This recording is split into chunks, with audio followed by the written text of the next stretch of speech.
guys, welcome back. Today's video is still on my newest Datapack, Craft. Last time we showcased Haruda's cost technique Miracles, and today's video is on probably a much more popular technique. You probably already know if you've seen the thumbnail and read the title, but it's on Nanami's technique Ratio. Basically, the way it works is he draws an imaginary line along his target, and when he hits it at a 7-to-3 ratio, he does extra damage, like hitting a critical attack in a video game. But yeah, that's basically it for the intro, so without further ado, let's get into the showcase.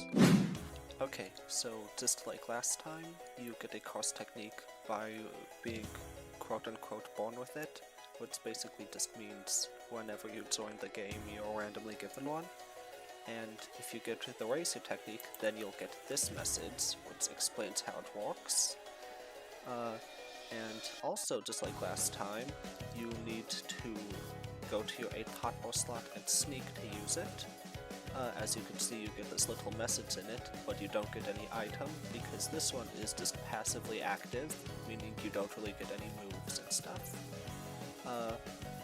And that's basically it for the unique part, but there's also something else. You could get Nanami's iconic cleaver. This is the crafting recipe here. It is slightly better than an iron sword, and you could also use it as a shield to block 50% of damage you take. I'm really proud of how this model turned out. And I think it's really nice. And anyways, now let's get on to the fun part and showcase how it works with a mob here. As you can see, once you strike them, this little minigame starts. If you don't do anything, then you fail. But if you hit it right, then they get more damage. See? Oop, missed. You gotta time it just right.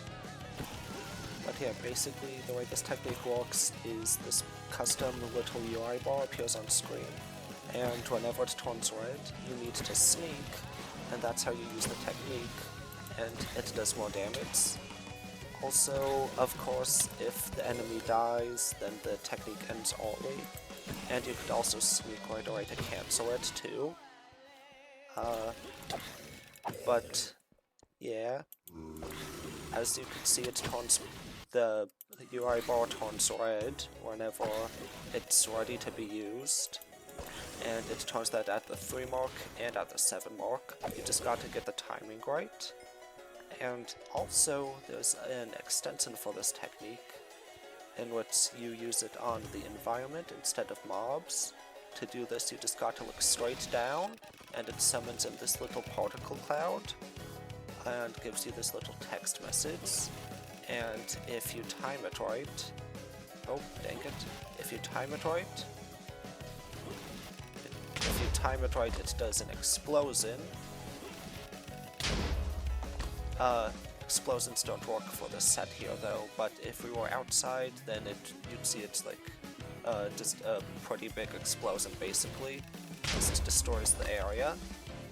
And that's pretty much it for the ratio technique, but there's one more iconic thing Nanami does that I added, and that's his special binding vow he made called Overtime. And the way this works is, let me just swap it to night real quick. As you just saw, I got a little particle effect, and now I have speed 2 and strength 2. Which is active for the entire night time, but whenever it turns day again, you lose it. You also get a cost energy boost as well, but that's not implemented yet, so that doesn't really do anything. And that's pretty much it for Nanami's technique so far. But yeah, I'll do a quick cut and see you guys for the intro, or outro. And we're back. Hey guys, hope you enjoyed today's video. I'm really proud of how this turned out. I'm glad that I did a more popular technique this time, because Miracles isn't even too well known, and Nanami is a very popular character, so I really hope I did him justice in this. And I'm also really proud of how I implemented it too, because most games and stuff just have it be like a random chance of walking, like, once every couple attacks you do bonus damage and stuff, but I did a little mini game, and I feel like mine's pretty cool. And yeah, I hope you guys think so too. Anyways, that's it for today's video. As always, be sure to like and subscribe if you enjoyed it, and leave any comments for suggestions or ideas for future data packs. See you guys in the next one. Bye!